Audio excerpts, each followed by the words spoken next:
Hey, thanks for checking out the video. If you all like it, please like and subscribe, and hope you all enjoy it. Have a great rest of the day. All right, well, folks, thank you very much for coming out on a very hot summer day to House of the Horseshoe. My name is Scott. The short one there is Lucas. The bigger one is Josephine. We're going to be talking to you a little bit today about the soldiers that were fighting here in 1781 on a battle that was fought on July 29th. And a little bit about the weapons, the equipment they would have been using. The men on both sides of the engagement here at Philip Alston's house are North Carolinians, and in many cases they are neighbors. The American War for Independence, we often think of this as being a war between the United States as a sovereign nation and some invading foreign power, the British. The American Revolution is a civil war.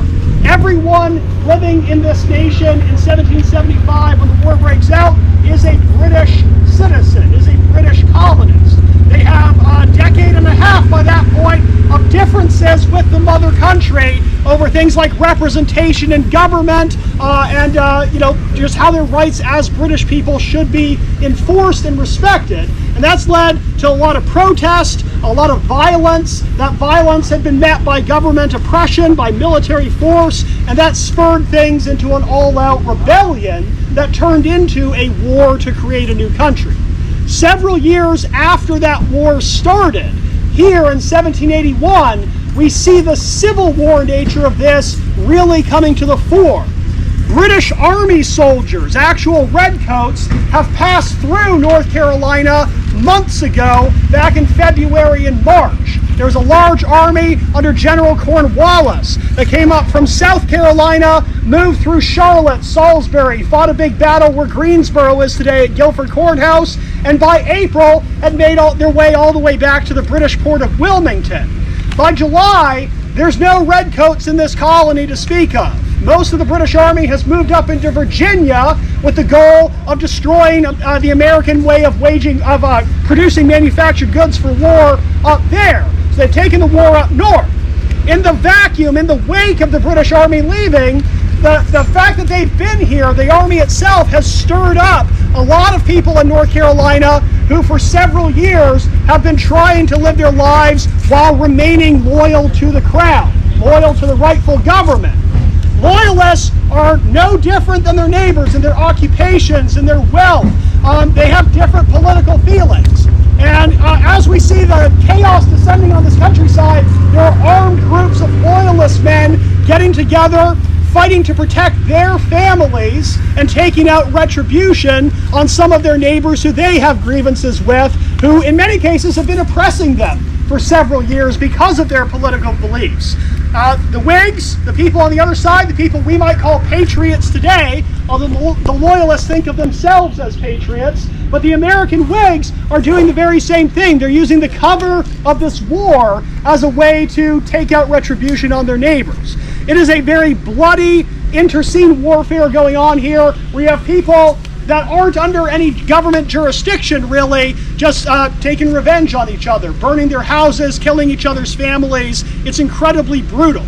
In the summer of 1781, one man named David Fanning, who was a prominent loyalist in the Piedmont of North Carolina, has successfully raided Chatham County Courthouse, where Pittsboro is today, in the middle of July. He's actually captured a number of prominent Whigs, prominent patriots from the area. Some of those men he paroles. He allows them to go back home if they promise not to fight anymore. Some of them he marches to Wilmington as prisoners to turn over to the British authorities there. On the way, he had been guided by a local Whig named Black. And that man is actually intercepted by patriots under Philip Alston, the guy whose house this is right here, who's on Fanning's tail. He's trying to capture him and bring him to battle. Alston actually murders this fellow named Black, this friend of David Fanning's. Fanning learns about this murder and decides to come after Alston. He knows where he lives, so early morning on July 29th, 1781, you've got a force of around 40 loyalist men who cross the deep river not far from here and surround this house where Alston and his maybe 20 or 30 men have been camping for the night, and we have a battle erupt. The soldiers on both sides, again, not being regular troops, they are dressed in their regular clothing. All of these men will look the same as the men that they're fighting. We do see some references during the war at different times to men putting colored pieces of cloth in their hats, maybe a pine tree sprig, maybe at other times a white piece of paper, but it's really the only way to distinguish friend from foe in this civil war between these civilians. We know that all of Fanning's men arrived here on horseback. I'm not lucky enough to have a good horse like Josephine today, so I'm on foot, but Lucas has Josephine here with us. And you can see that the way that he's accoutered is to carry everything that he needs on a campaign for several days right here on the saddle. And Lucas, do you want to tell them a bit more about that? Yeah! So of course you got your clothes, but that's not the important part you're looking at now, are you? Looking at the horse. And you can walk a long distance, but you're going to get tired and exhausted. For instance, if you want to make about a mile that way walking, you're probably going to take about 30 minutes. I can get there about 5 at the trot or the gallop even sooner. But regardless, there's a lot of stuff you have to buy or make and source if you're going to be on horseback. You can't just, well, you could, but it's like an anvil, just sit there on a bareback horse. Where are you going to put your stuff?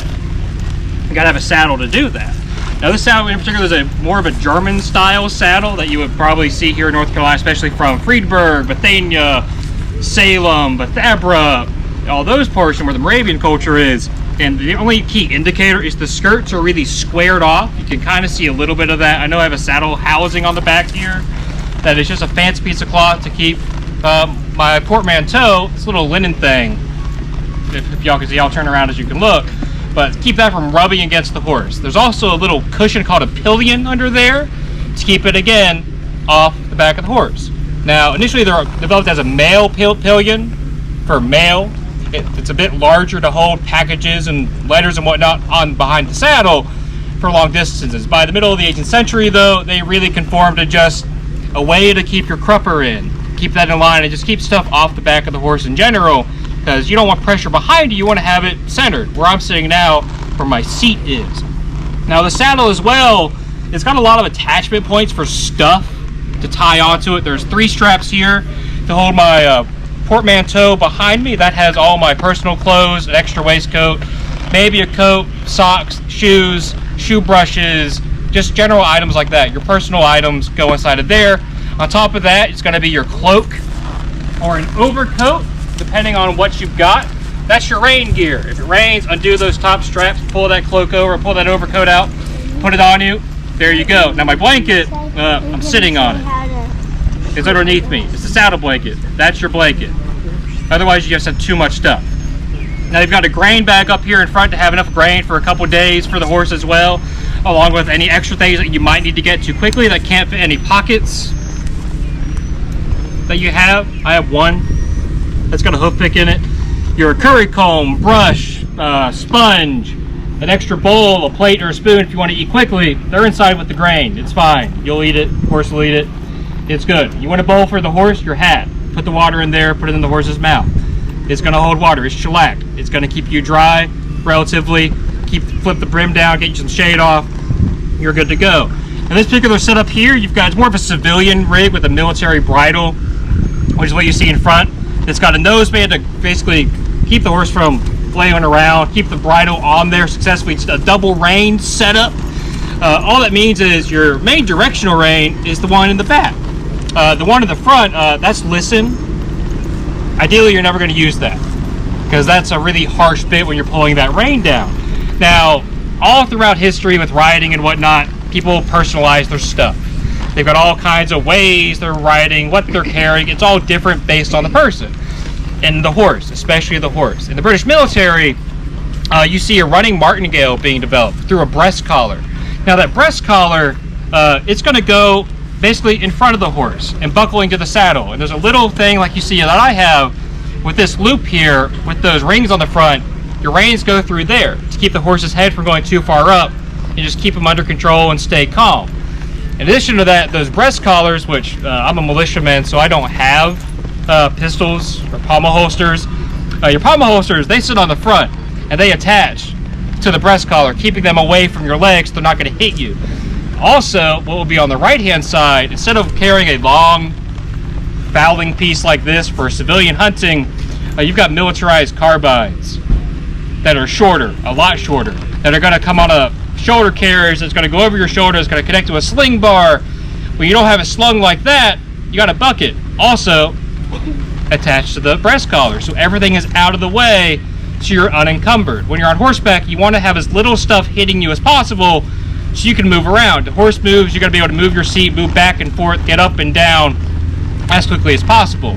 But for militia use, you might see a lot of us here, we have swords, which might be a problem when you have a gun in your hand on a horse that is long, because you can't sling it. You just have to have those things. If you lose your weapon, what are you going to do? You have to have a sidearm. Or you don't have pistols, a sword's the best bet. But regardless, that's the horse. It's really important. You got to get around. It's the most common way of transportation in the 18th century, but with that being said, again, let's get into guns. Yeah, that's the other reason you guys are here besides... Yeah, besides me, I could rant for hours about this. I made it. But... So the weapons that the men on both sides here are using, whether they're on horseback or fighting on foot when they get to a place like Philip Alston's house, all firearms in the 1780s work the same basic way. They're all flintlock weapons. That means the lock, the firing mechanism, contains a sharpened piece of flint. Who here has seen the new Minecraft movie? What do you do with flint and steel? Fire. You make fire, right, because a sharp flint will strike sparks off of a piece of steel. And that's how you can start a fire in general at this time, but it's also how we will ignite a gunpowder charge in our weapon. When you're loading a flintlock, you're going to put a little bit of gunpowder in a pan, a little tray, under where those sparks fall.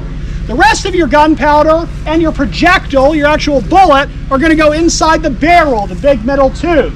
Now, the majority of firearms at this time load from the muzzle. There's very few guns that have been developed to load at the breech like modern day weapons. That means you can only put in one charge of gunpowder at a time, and you have to ram your projectile down, which we'll show you in a second. But I'll pass around, I've got an example of a musket ball. This is the caliber that a military musket, like the one that I'm carrying, would be shooting. It's a very large 1 ounce chunk of lead that is 69 caliber, more than 2/3 of an inch wide, that you're going to use to make a hole in another human being. I'm going to pass that around. There are no free souvenirs today. I'm looking at you guys. I want it back when we're done.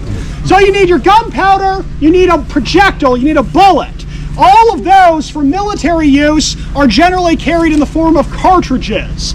You might see hunters in this period taking out their powder horn with a separate bag of bullets. That works fine for hunting. You can use it for combat if you need to, but the drawback of a powder horn is you have to actually measure the correct amount of gunpowder, put that in the gun, and then separately put the bullet in. It can take a little time. Soldiers and even militiamen doing military service want to fire as rapidly as possible. So Lucas and I both have cartridges. This is a tube of paper. It has enough gunpowder for one shot, exactly measured, and it's wrapped up with that ball. Now sometimes they might have the big bullet, sometimes these smoothbore weapons could even have multiple buckshot rolled up with that ball, so with one pull of the trigger you can send several pieces of lead downrange towards the enemy. Now these are both smoothbore pieces that we're carrying. That means the inside of the barrel is as smooth as the outside. These are not rifles. What makes a gun a rifle is it has grooves cut in the inside of the barrel, making a spiral. And that spiral, if it grips a bullet tightly, will impart a spin to that ball, kind of like how a quarterback puts a spiral on a football to keep it going in a straight line for a further distance. Rifles are used here at the Battle of House on the Horseshoe. The drawback for a rifle in a military setting at this time is even while you can shoot more accurately farther away, it takes longer to reload because the bullet has to sit very tightly in those grooves, and as you ram it down, it takes more effort. Rifles in general are also more expensive. So most military muskets, most civilian fowling pieces, just regular hunting guns, are smooth bore. You can load them faster, they're cheaper, and you can fire more than one bullet at a time, but you can't hit the wings off a fly 300 yards away, right? So we're gonna load our pieces. We're gonna come out here a couple of steps, and I'll talk you through the process, and you can see how both men on foot and on horseback, juggling reins and all of that, would go about loading and firing their guns. In either case, we talked about we want to put gunpowder in that little pan first. So you're going to take out your cartridge with your hands full. You're going to use your teeth to rip that open. Some of the powder is poured into the pan where the sparks will land, and the steel is shut on top. The rest of the gunpowder charge is poured into the muzzle, the top end of the barrel, and you're going to put in that ball still wrapped in the paper. That means it's a wadding. It's going to keep the bullet kind of tight in the bore. If you aim downhill, the bullet's not going to roll out the other end. But because the bullet is snug near the muzzle, that's why every gun is equipped with its own rammer that you use to actually force that ball all the way down, seated on the gunpowder charge. After doing that, you're ready to fire. And again, that flint is going to strike sparks on the steel, ignite the powder in the pan, the fire shoots into the barrel, that gunpowder blows up, and that shoots the ball down range. So we're going to go ahead and fire a couple of shots here. You may wish to cup your hands over your ears. If you have children or other small animals, hold on to them so they don't run away.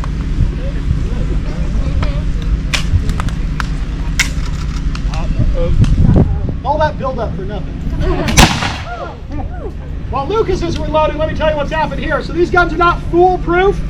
You can have a lot of reasons that it misses fire. I think what's going on with my gun today, I've got a fairly sharp flint. It is making some sparks, but it's humid enough. I've had some of my gunpowder maybe soak up some of that moisture in the air. It doesn't ignite quite as readily.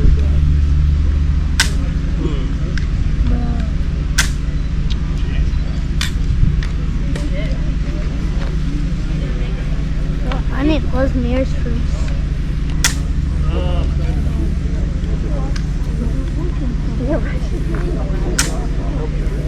You remember that sword that I'm wearing?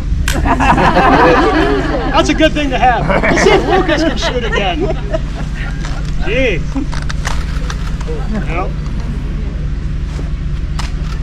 There's a lot of accounts telling us that the battle here at House in the Horseshoe lasts as long as 2 or 3 hours. There's only a couple dozen guys fighting here. Half of them are inside a house. Part of that may be due to men moving around, trying to get behind cover, trying to get a better shot. But on a hot summer day, while we don't have it written down, my guess is that some of these guys' guns just aren't firing properly. Try this one more time, guys. You go.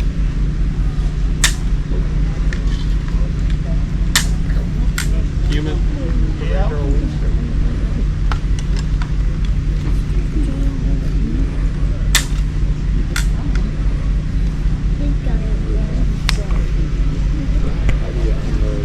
Let me fix mine.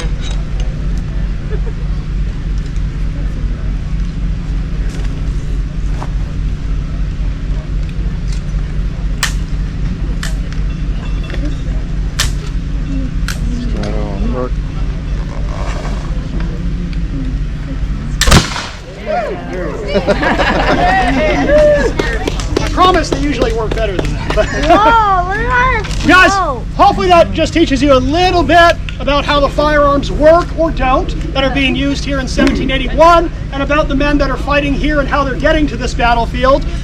2 things for you. 1, who has my bullet? Excellent, very good. Not that I need it. But all right, if anybody has questions for myself or for Lucas or for Josephine, you're welcome to stay and hang out and ask. But otherwise, thank you very much for coming out today. Drink a lot of water. I hope you enjoy yourselves. Thank you.